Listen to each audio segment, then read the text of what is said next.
방송에서 제공하는 투자 정보는 투자 판단에 대한 조언입니다. 방송에서 제공하는 주식의 가치, 가격 상승 및 가격 하락에 대해서는 방송사에서 보장하지 않습니다. 오늘의 헤드라인 뉴스입니다. 지난주 금요일 뉴욕 증시에서 주요 지수는 미국의 고용지표 부진으로 경기 둔화 우려가 커지고 미중 무역 협상 불확실성도 지속되면서 하락 마감했습니다. 뉴욕 증권거래소에서 다우존스 지수는 전장보다 2.24% 급락한 24,388.95의 거래를 마쳤습니다. S&P 500 지수는 전장보다 2.33% 하락한 2,633.08에 나스닥 지수는 3.05% 급락한 6,969.25의 장을 마감했습니다. 주간 기준으로 3대 지수 모두 4% 넘게 하락했습니다. 한국은행은 최근 미국 경기 둔화를 지적하는 시장의 목소리는 다수 의견이 아니며 미국 경제는 여전히 탄탄하다고 강조했습니다. 한은은 최근 장기금리의 상승세가 제한된 것은 수급 상황 등 경기 외적 요인에 의한 영향이 상당하다고 밝혔습니다. 이에 따라 미국 경제의 부정적 전망을 나타내지 않을 수 있다는 평가가 일반적이라고 설명했습니다. 정부의 내년도 예산이 496조 9천억 원으로 최종 확정됐습니다. 총 지출과 총 수입이 국회 심의 과정에서 당초 정부안보다 줄었고 관리 재정 수준은 정부안보다 소폭 나빠졌습니다. 예산 분야별 재원 배분 변동 내역을 보면 보건복지 고용에서 1조 2천억 원이 줄고 사회 간접 자본 예산이 그만큼 늘었습니다. 지난 11월 중국의 수출입 증가율이 예상을 크게 하회하는 것으로 나오면서 무역전쟁 충격이 가시화하고 있는 것이 아니냐는 우려가 제기됐습니다. 중국 세관당국인 해관총서에 따르면 11월 수출은 전년 동월 대비 5.4% 증가하는 것에 그쳤습니다. 이는 다우존스 지수가 집계한 전문가 예상치 10% 증가를 크게 밑도는 것입니다.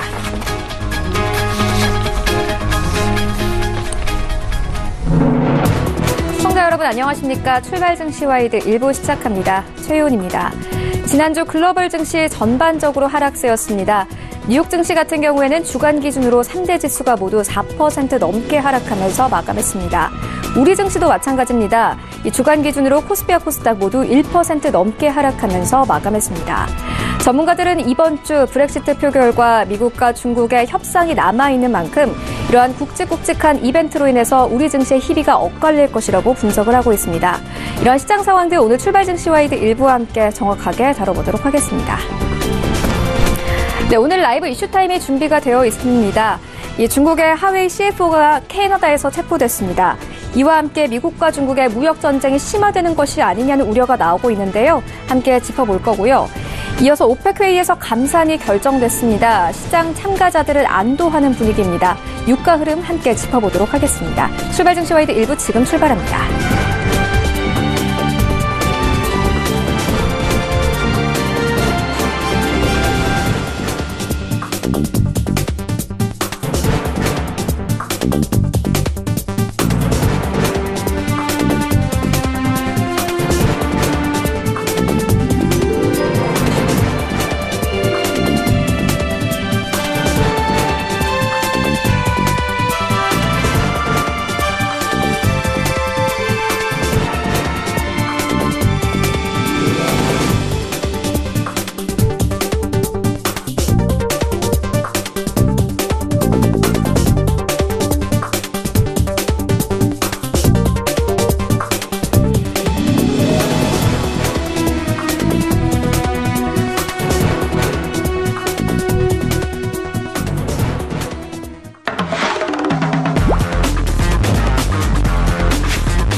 네, 시장의 중심이 되는 이슈를 꼼꼼하게 체크해봅니다. 라이브 이슈 타임인데요.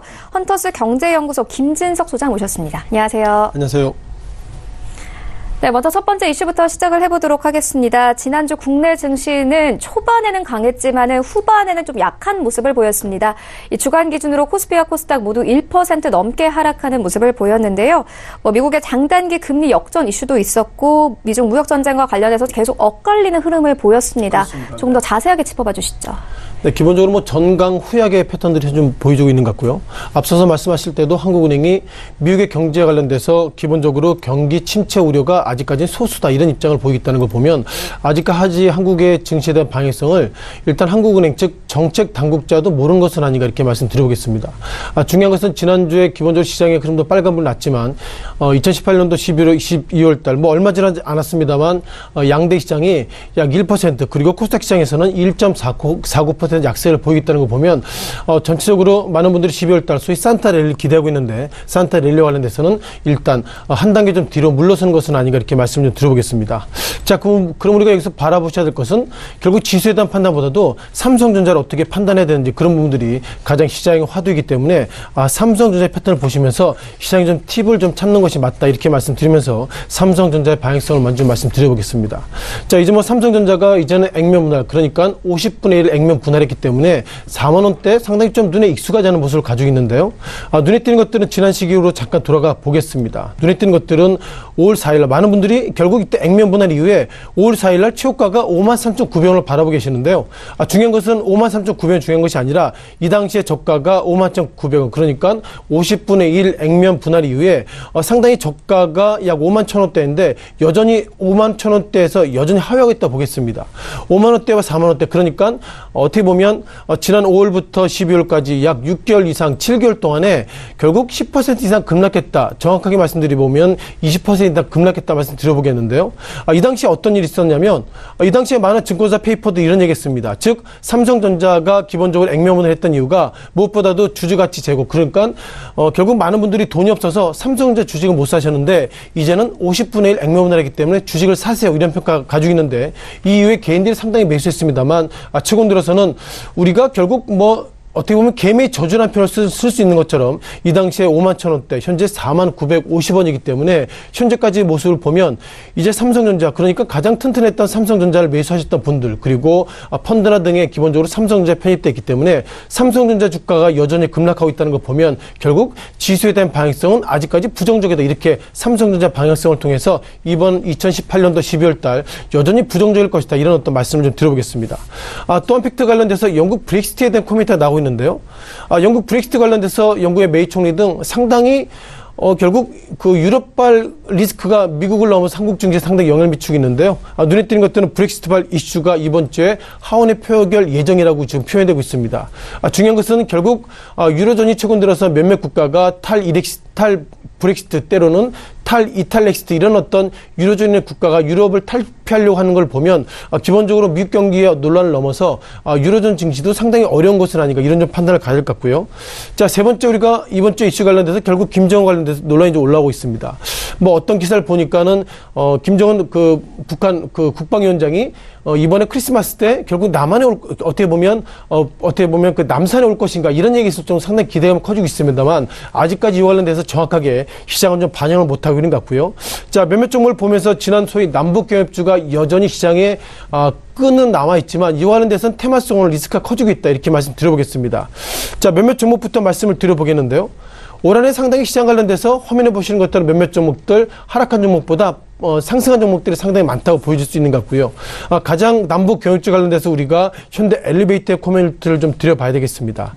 현대 엘리베이터 지난 5월 달에 13만 원대까지 상승했습니다만 그 이후에 상승한 날보다 그러니까 10월 달 이후에는 오히려 약세 모습 보이고 있었고요. 최근 들어서 김정은 그 북한의 국방위원장의 남한을 방문할 가능성이 관련돼서 상승하고 있지만 여전히 지난 2018년도 5월 달 13만 원대를 아직까지 하회하고 있다는 걸 보면 아직까지 많은 참여자들이 이와 관련돼서 상당히 리스크가 커지고 있다 이렇게 좀 바라보고 있다 이렇게 말씀드려보겠고요. 자, 그 종목 관련돼서 현대건설 지난 11월 달 이후에 건설업종이 상승하고 있습니다. 상승했던 이유 중에 하나가 북한과 남한이 잘 된다면 북한의 SOC를 비롯해서 기본적인 인프라와 관련돼서 건설업종의 상승의 코멘트가 있습니다만 눈에 띄는 것들은 이와 관련돼서 여전히 기본 팩트 관련돼서 상당히 시장에 대한 방향성 그러니까 현대건설의 주가는 상승하고 있습니다만 눈에 띄는 것들은 외국인 그리고 연기금도 아직까지도 상승했음에도 불구하고 전체적으로 수급들은 그렇게 긍정적이지 않다 이렇게 말씀드려보겠습니다.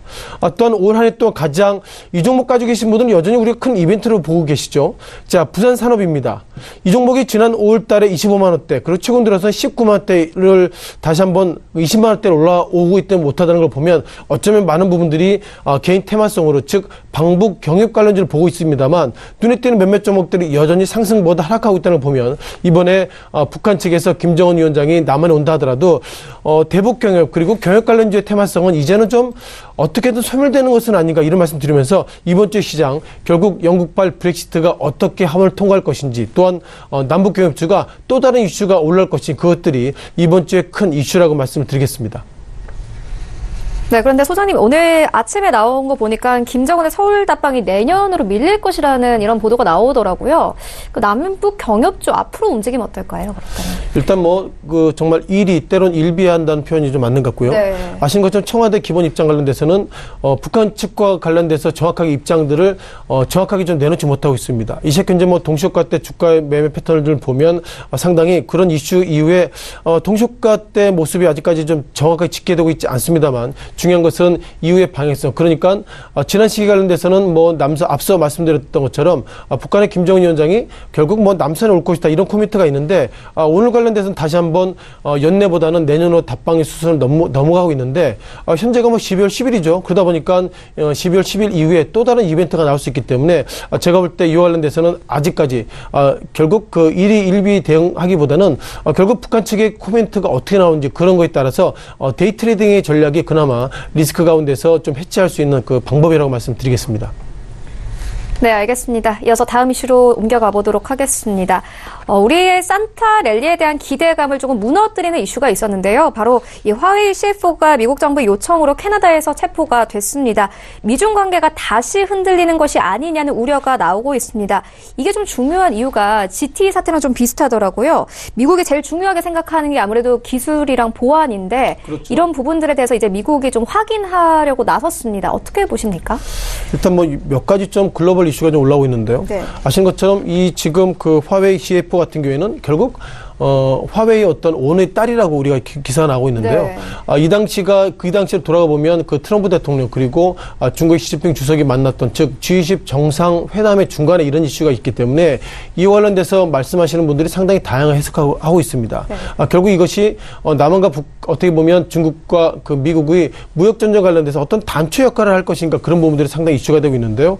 눈에 띄는 것들은 이와 관련돼서 화웨이 같은 경우에는 중국 통신 장비 관련돼서 상당히 이슈가 있기 때문에 과연 이것을 어떻게 해석해야 될 것인가가 첫 번째 팩트인 것 같고요. 두 번째로 보면 결국 그 화웨이 입장에서 자기 딸이 캐나다에서 소위 잡혔는데 과연 아버지 입장으로서 이것을 어떻게 해석할 것인가, 그런 부분들이 현재 IT 즉 정보통신 관련돼서 애널리스트가 상당히 좀 다양하게 해석되는 것 같습니다. 정확하게 풀네임을 보면 이게 결국 중국 단어인데요. 그 화웨이 CF 관련돼서 멍완저우라고 그럽니다. 부의장이지만 결국 딸인데, 캐나다에서 결국 이것이 구속됐기 때문에 현재 화웨이 입장에서 보면 앞으로 우리가 미국 제품을 사지 않는다. 그리고 아이폰 관련돼서 아이폰 제품을 안 사고 중국에 있는 휴대폰 제품을 사면 그만큼 보조금을 준다. 이런 어떤 직접적인 코멘트가 있는 것처럼 일단 화웨이 관련돼서 상당히 좀 이와 관련돼 좀 불쾌하다, 이런 좀 팩트가 좀 있는 것 같고요. 다만 현재까지 이게 법상 문제입니다. 미국의 트럼프 대통령 같은 경우에는 러시아 관련돼서 또한 이렇게 안보 관련돼서 상당히 좀 엄격하게 복구하고 있기 때문에 현재 그 법률적인 어떤 코멘트를 보면 유죄 인정 시에 결국 최대한 30년까지 소위 그 징역형을 선고할 수 있다, 이런 코멘트가 있기 때문에 과연 딸이 잡혀있는 입장에서 아버지와 관련돼서 상당히 지금보다 미국과 관련돼서 상당히 좀 강고하게 좀 공격할 것이다, 이런 어떤 코멘트가 나오는 것 같습니다. 다만 중국 측 입장은 상당히 좀 곤혹스러운 입장인데요. 상무부 코멘트는 이런 코멘트를 하고 있습니다. 기본적으로 그 화웨이 관련돼서 그 딸, 즉 멍완저우가 그 부회장이 체포됐지만 이와 관련돼서는 실은 법률적인 부분이지, 이것이 결국 북미 어떻게 보면 미국과 중국의 정상회담 관련돼서 그리고 무역전쟁 관련돼서 상당히 아무 그 이슈가 없다, 이렇게 어떻게 보면 좀 선을 좀 거놓는 걸 보면 아무래도 이것을 그냥 액면 그대로 해석하기는 좀 어렵다, 이렇게 말씀드려보겠고요. 따라서 이와 관련돼서는 어떤 코멘트가 있을지 모르겠지만 지금부터는 키가 결국 미국이 죽이는 것 같습니다. 자, 트럼프 대통령의 코멘트는 이렇게 좀 해석이 되고 있는데요. 이번에 화웨이 소위 CFO 관련돼서는 나는 모르는 일이다는 입장을 보이기 때문에 현재까지 트럼프 대통령의 트렌드를 보면 어쩌면 이것이 어떻게 보면 중국의 무역 전쟁 관련돼서 상당히 키를 주려고 하는 어떤 정책적인 플레이가 아닌가 이렇게 해석되고 있는데 현재까지는 결국 미국 측의 입장에 달리는 것 같은데요. 현재까지 최대한 30년형까지 송구할 수 있다 이런 코멘트가 있기 때문에 기본적으로 중국과 어떤 미국의 무역 전쟁 관련돼서 뭔지 몰라도 미국이 좀 키를 쥐고 있는 것은 아닌가 이렇게 해석하시는 것이 좀 적절한 판단이 아닐까 이렇게 말씀드려보겠습니다. 네, 이런 사태를 조금 틈타서 이번에 좀 보도가 나오는 걸 보니까 삼성전자가 조금 점유율을 확대하기 위해서 발빠르게 움직이고 있다 이런 보도도 나오던데 그렇다면 삼성전자의 좀 주가 흐름이나 관련된 변화가 있을까요? 일단 그런 얘기들은 실은 누구라도 어떻게 보면 그런 페이퍼가 나오고 있다는 걸 보면 네. 국내 삼성전자 즉 반도체 담당 애널리스트가 주말에 나와서 페이퍼를 썼다는 부분도 상당히 이해가 되는데요. 네. 다만 이것이 어떻게 미칠지는 좀 지금 판단하는 것은 좀 억측이다 이렇게 말씀드려보겠습니다. 네. 아시는 것처럼 이와 관련된 여러 가지 이슈가 있는데요. 자, 화웨이가 그동안 미국이 상당히 싫어했던 통신업체라고 보이면 좋겠습니다. 그러니까 미국이나 실은 한국의 LG 플러스 이런 데는 화웨이 제품 통신장비에 들어가고 있는데 네. 이것이 실은 제가 정확하게 어떤 기능적인 틀은 모르겠지만 백도어라는 형식을 통해서 그 화웨이 서버에 있는 모든 데이터가 네. 중국으로 다시 한번 들어간다 이런 좀 코멘트가 있다는 거 보면 기본적으로 미국은 중국 장비 그 가운데서 화웨이 관련돼 상당히 부정적으로 보고 있다는 평가가 있는 것 같고요. 네.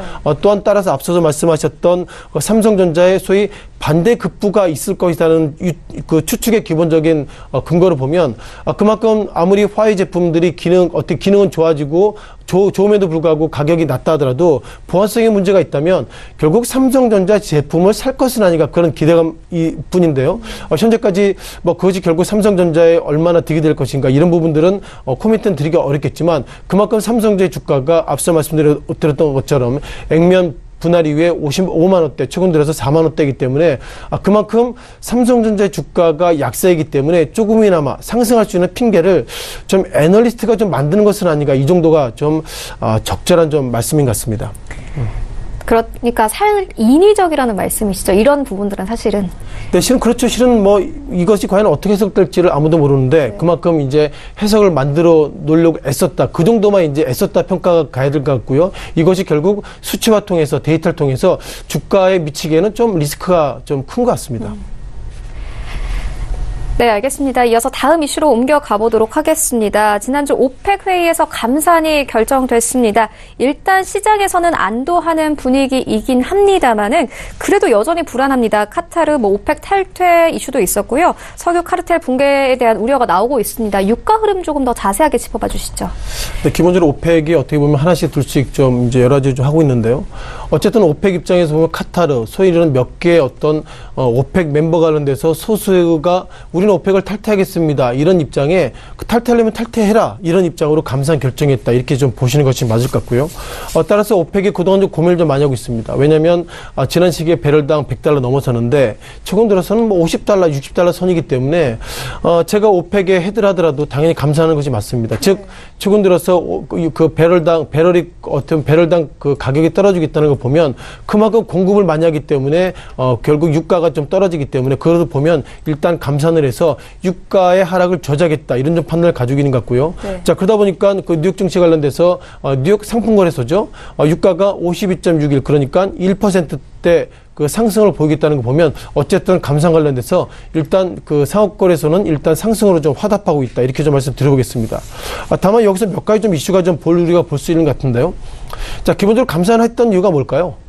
어떻게 보면 기본적으로 과거와 다르게 과거에는 우리가 소위 그 기름값, 소위 유가가 오르면 결국 그 경기나 산업이나 공장이 잘 돌아가기 때문에 그 반대급부로 유가가 오른다 이렇게 얘기하고 있는데 최근 들어서 미국의 페이스북을 비롯해서 아마존 이런 굵직굵직한 기업들이 이제는 실은 인터넷 기업입니다. 그러니까 산업이 아무리 좋아진다 하더라도 유가와는 전혀 상관없는 모습이기 때문에 이와 관련돼서 일단 오펙 입장에서 보면 그럼에도 불구하고 일단 감산하겠다. 이것은 결국 유가가 상승하는 것을 좀 바라고 있다 이렇게 말씀드리겠습니다. 자, 그럼 최근 들어 유가의 어떤 트렌드를 다시 한번 말씀드려볼 필요가 있는 것 같은데요. 자, 보시는 것이 어떻게 보면 유가의 최근 들어 트렌드를 좀 잠시 후에 보실 예정인데요. 우리가 최근 들어서는 올해 들어서 2018년도 같은 경우에는 유가가 1월달 같은 경우에 배럴당 $60 전후였습니다. 이 당시 골드만삭스가 올해 들어서 유가가 100달러까지 갈 수 있습니다. 이런 평가가 있고요. 100달러까지 가게 된 기본적인 정점의 근거를 보면 사우디 이슈도 있겠지만 이와 관련돼서 이번 10월 달에 76달러 이때 다시 한번 골드만삭스가 배럴당 100달러까지 갈 수 있습니다. 이런 이유에 예상보다 유가가 급락했습니다. 그러다 보니까 오펙 입장에서 보면 유가가 급락을 일단 저지하기 위해서는 이번에 감산합니다. 그런 어떤 정책의 이슈를 좀 플레이를 보이고 있고요. 자, 이와 관련돼서 일단 시장에서는 어떻게 됐든 간에 아직까지 판단은 좀 조심스럽지만 유가가 50달러 선에서 일정 부분 저지할 수 있는 핑계를 일단 오펙 감산을 통해서 우리가 주었다. 이렇게 좀 말씀 드려보겠고요. 자, 그러면 결국 유가가 하락했던 이유가 단순한 얘기는 저겁니다. 공급이 많이 되고 있는 거죠. 수요는 똑같은데 공급이 많이 과잉되고 있기 때문에 이것이 결국 유가를 하락으로 밀 수밖에 없는 첫 번째 단초인 것 같고요. 또한 무역전쟁은 실은 별 의미 없습니다만 무역전쟁을 통해서 중국이 미국으로 그만큼 수출을 못한다면 그것이 결국 기본 원재료가 유가이기 어떻게 보면 원유이기 때문에 원유가 이와 관련돼서 상당히 수요가 촉진될 수 있는 그런 부분들이 감소되고 있다. 그런 부분들이 최근 들어서 무역전쟁 관련돼서 결국 경기가 지금보다 안 좋아지고 있고 이것이 결국 유가 하락의 기본적인 단초라고 좀 보여줬겠습니다. 따라서 일단 유가 관련돼서 상당히 우리가 이번에는 그 월봉의 어떤 트렌드 주봉으로 보시면 좀 더 이해가 편할 것 같은데요. 최근도 유가가 상당히 좀 상승보다 하락한 날이 좀 많이 있었습니다. 2018년도에 하락했습니다만 중요한 것은 지난 10월 달 초 이후에 유가가 예상보다 그 상승폭이 좀 컸습니다만 어떻게 보면 어제 같은 경우에 지난 한국 시간과 다릅니다만 미국 증시 관련돼서도 상당히 급등했습니다만 다시 한번 원위치했는데요. 최근 들어서 이렇게 주간 기준으로 보더라도 유가가 일정 부분 급등했다는 걸 보면 오펙에서는 앞으로도 회의하더라도 이제는 감산할 것입니다. 즉 감산할 때마다 유가가 물론 일시적이나마 상승했다는 걸 보면 이제는 오펙이 지금보다도 계속 감산을 주장할 좀 그런 가능성이 높기 때문에 결국 이것이 유가와 관련돼서 하락보다 상승할 수 있는 여력이 좀 많지 않을까 이렇게 좀 말씀 드려보겠고요. 다만 한 가지 이 가운데서 우리가 엑슨모빌의 주가를 좀 말씀 좀 드려보겠습니다. 자, 엑슨모빌의 주가를 우리가 그 일봉으로 보면 좋겠는데요.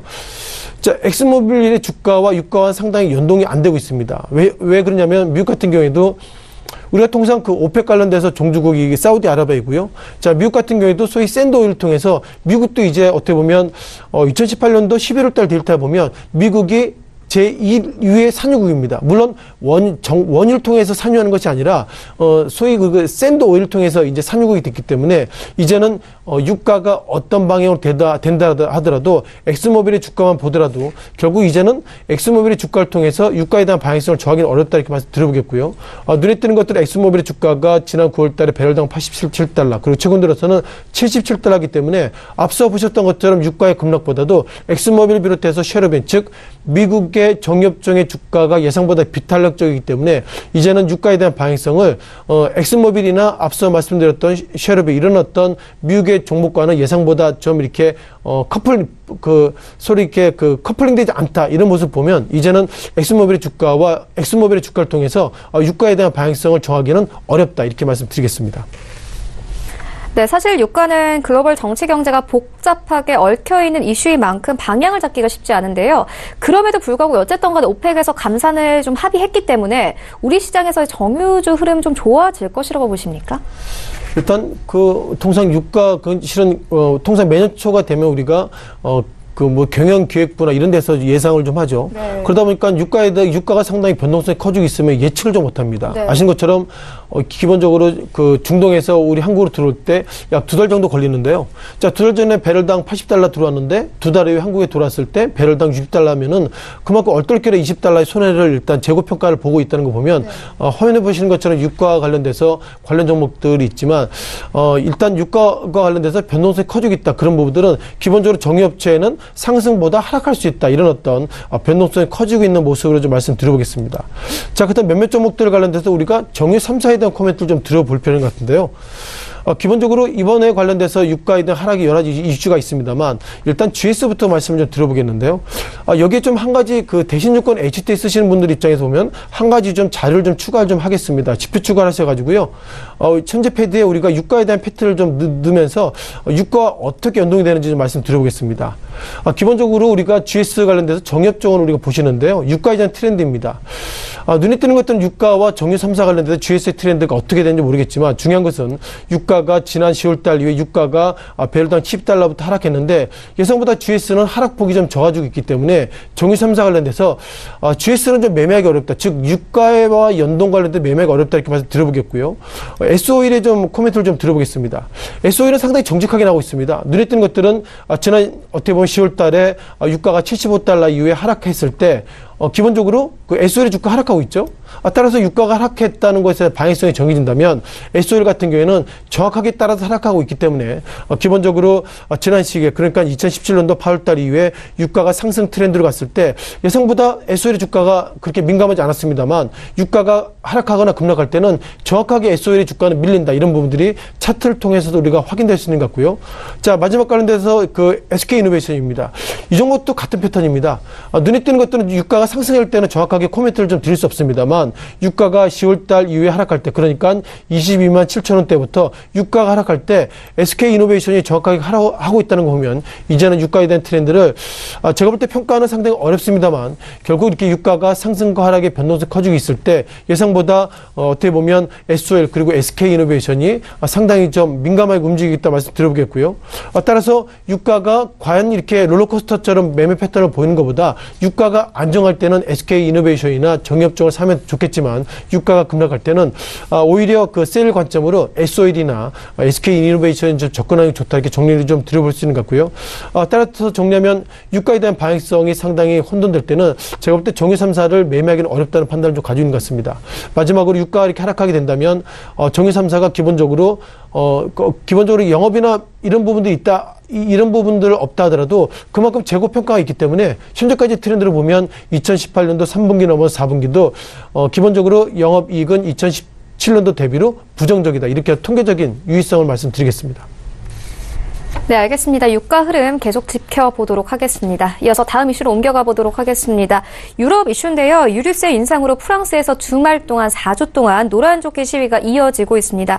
어제 좀 보도를 나오는 거 보니까 벨기에와 네덜란드에서도 이제 시위가 시작이 됐습니다. 유럽 전역으로 좀 확대될 것 같은데요. 좀 이런 시장에도 안 좋은 영향이 있겠죠?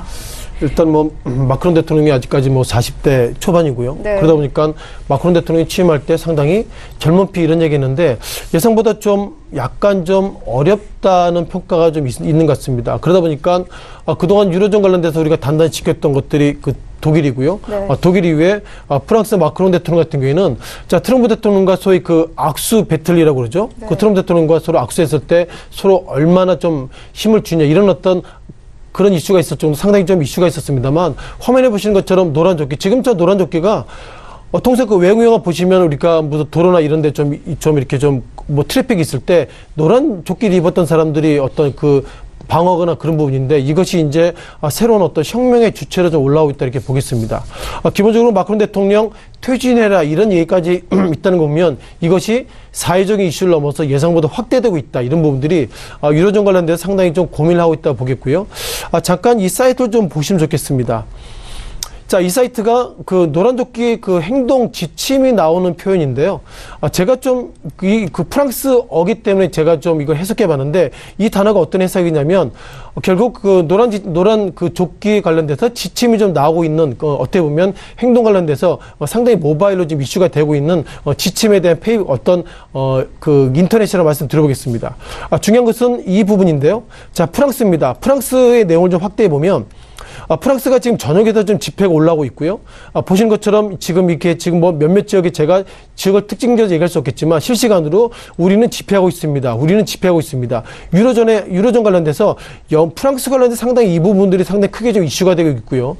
중요한 것은 이것이 프랑스발 이슈를 넘어서 이제는 유로존을 확대하고 있다. 그 가운데서 프랑스 대통령의 탄핵을 넘어서 이제는 그 옆에 있는 국가로 좀 전이되고 있다. 이것들이 유로존 관련돼서 가장 그 스트레스가 아닌가 이렇게 좀 말씀드려보겠습니다. 자, 기본 이슈는 유류세와 관련돼서 좀 예의가 있는 것 같습니다. 지난 11월 달이면은 이게 매 주마다 열리기 때문에 약 4주째 지금 진행되고 있는데요.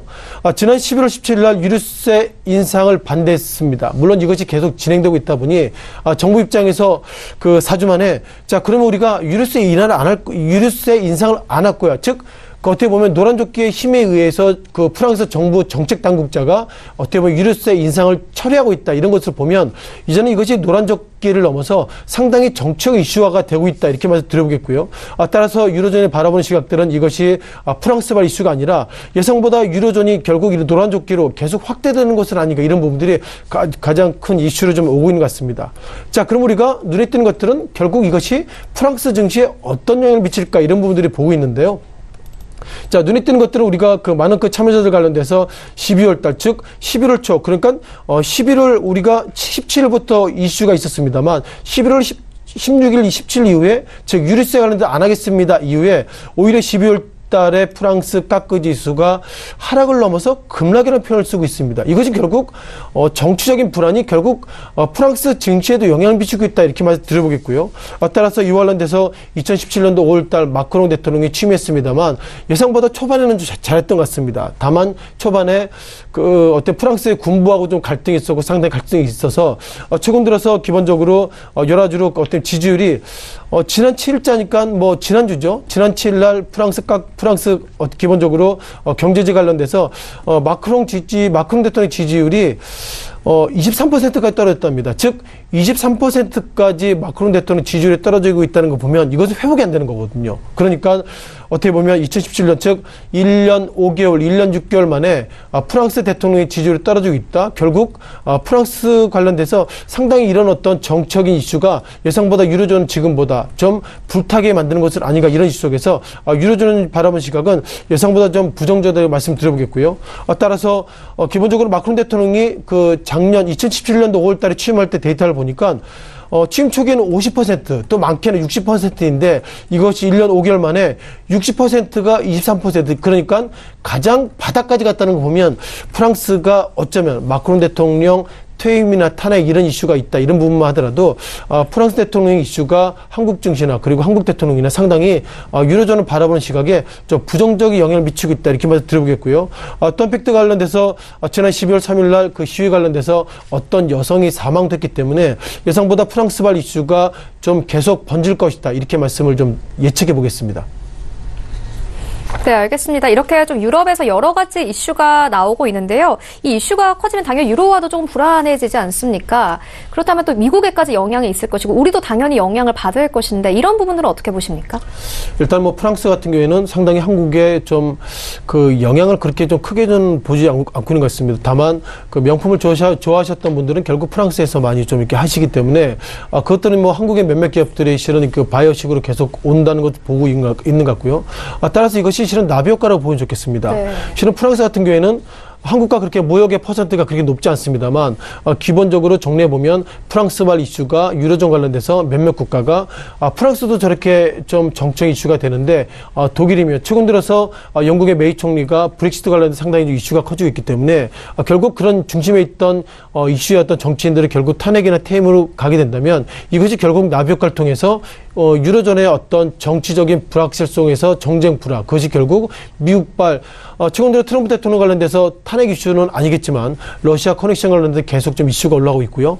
또한 뮬러 특검, 미국은 특검이 상당히 좀 힘이 큽니다. 그러니까 법무장관의 어떤 컨펌 여부 관련 없이 계속 쭉 진행되고 있다는 걸 보면 예상보다 그 프랑스발 퇴임이나 탄핵이나 이런 단어가 있으면 트럼프 대통령도 좀 찜찜할 부분이 있고요. 네. 따라서 이런 부분들이 수치화되고 통계화될 수 없겠지만 기본적으로 프랑스발 정쟁 이슈가 미국발 그리고 한국발 어떻게 보면 불확실성이 커지는 그런 어떤 이슈로 작용할 수 있다. 이런 부분 말씀드릴 수 있는 것 같고요. 국내 증시로 잠깐 좀 이슈를 좀 들어보면 기본적으로 최근 들어서 특히 이번 주에는 국내에도 좀 이슈가 좀 커지는 것 같습니다. 아시는 것처럼 삼성 바이오로직스 관련돼서 이번 주에 상당히 이슈가 좀 되고 있는데요. 네. 뭐 지금 몇몇 페이퍼를 보면 오늘 기본적으로 삼성 바이오로직스 즉 삼바 관련돼서 이슈가 좀 올라오고 있는데 이걸 좀 잠깐 좀 말씀드리면서 삼성 바이오로직스 좀 이슈를 좀 말씀드리면서 시장에 대한 리뷰를 좀 잠깐 좀 정리하는 것이 맞다 이렇게 좀 말씀드려보겠습니다. 눈에 띄는 것들은 삼성 바이오로직스 상장 폐지는 아직까지 아니죠. 기본적으로 네. 우리가 그 기업심사위원회 기심위라고 그러는데요. 이번에 기심위가 판단을 할 것입니다. 뭐 판단의 주체는 몇 가지 있는데요. 화면에 보시는 것처럼 삼성 바이오로직스의 주가가 시총 약 20조가 넘어서고 있고, 저 가운데서 뭐 개인의 돈이 뭐 결국 직전 어떻게 보면 분기보고서 기준으로 보면 약 4조 정도 개인이 물려 있어서 과연 저것을 어떻게 해석할 것인가, 그런 부분이 가장 큰 이슈가 되는 것 같습니다.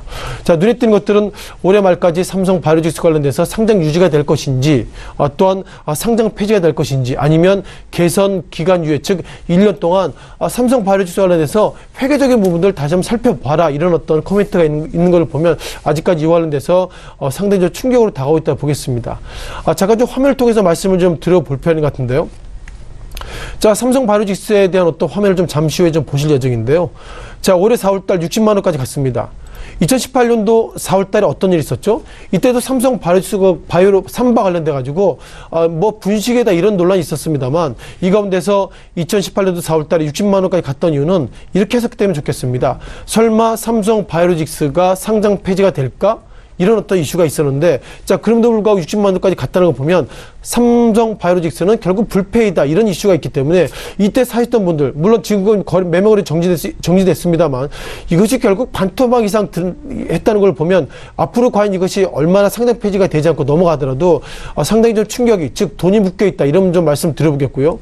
기본적으로 눈에 띄는 것도 삼성 바이오로직스 관련돼서 현재 시세가 나오고 있지 않습니다만, 중요한 것은 시총이 20조가 넘어서고 있죠. 눈에 띄는 것들은 이것도 보시면 좋겠습니다. 대형가가 안 나오고 있습니다. 즉 삼성 바이오로직스의 주식을 아무리 가지고 있다 하더라도 이것을 담보로 뭘 좀 주식 담보로 은행이나 증권회사나 좀 담보대출 받으려고 해도 대형가가 제로 잡히고 있습니다. 이건 뭐죠? 결국 삼성 바이오로직스가 휴지가 될 수 있습니다, 이런 평가이기 때문에 12월달 뭐 크리스마스를 비롯해서 수많은 이슈가 있는데 우리가 돈을 좀 써야 되는데, 예상보다 삼성 바이오로직스가 방향성이 아직까지 어떻게 정해질지 모르겠습니다만 이것이 가장 큰 문제인 것 같고요. 자, 두 번째는 우리가 좀 고민이 있습니다. 물론 이것으로 차트를 통해서 우리가 설명드리기 좀 어려움이 있어서 다시 한번 차트의 모습으로 돌아가야 되겠지만요. 이종우 삼성전자 부회장의 승계와 좀 맞물리고 있는 것 같습니다. 네. 이게 왜 발생됐죠? 지난 삼성물산 관련돼서 합병 관련돼서 삼성물산의 어떤 지분을 높이기 위해서 삼성 FPC의 어떤 평가를 좀 좋게 하는 것과 맞물리고 있기 때문에 기본적으로 증권선물위원회가 삼성 바이오로직스의 재무적인 고평가가 됐다는 거 보면, 기본적으로 정확하게 보면 2012년부터 2014년까지 삼성 FPC의 회계자를 다시 한번 평가를 해야 되기 때문에 이것이 결국 삼성그룹의 이종우 삼성전자 부회장의 어떤 승계 문제까지 좀 번질 수 있기 때문에 예상보다 이것이 삼바 문제가 아니라 삼성전자 문제까지로 진화될 수 있다, 이런 우려의 말씀도 좀 드리겠습니다. 네, 알겠습니다. 뭐 여러 가지 이슈가 좀 얽혀있는 복잡한 문제이기도 한데요. 조금 더 자세히 살펴봐야 할 것 같습니다. 지금까지 헌터스 경제연구소 김진석 소장과 함께했습니다. 고맙습니다. 네, 고맙습니다. 네, 1부는 여기서 모두 마치도록 하고요. 잠시 후 2부에서는 전문가들과 함께하는 종목 라이브쇼, 라이브 매매타임이 이어집니다. 여기에 대해서 오늘 장에서 가장 큰 이슈몰이를 하고 있는 특징주까지 꼼꼼하게 살펴봐 드리겠습니다. 채널 고정해 주시고요. 저희는 잠시 후 2부로 다시 찾아오도록 하겠습니다.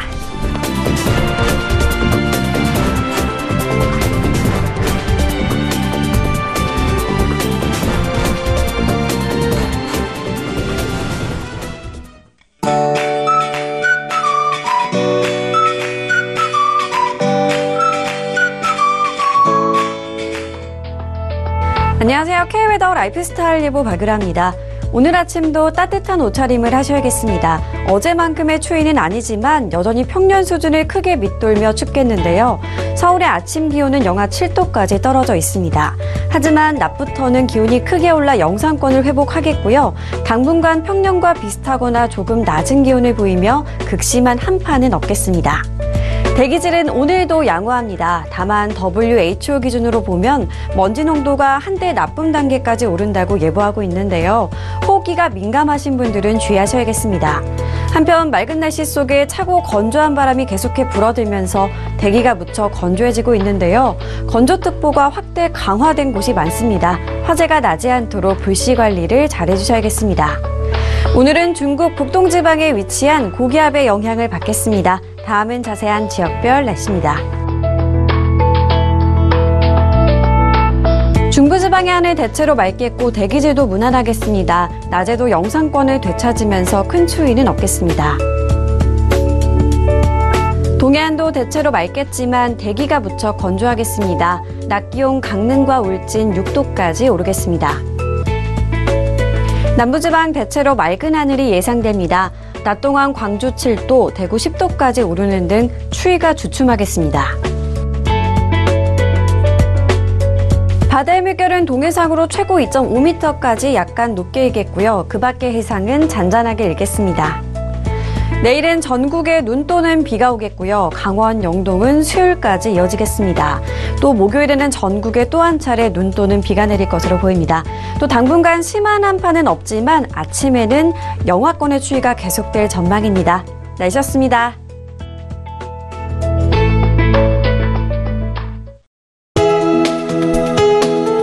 본 방송에서 제공하는 투자 정보는 투자 판단에 대한 조언입니다. 방송에서 제공하는 주식의 가치, 가격 상승 및 가격 하락에 대해서는 방송사에서 보장하지 않습니다.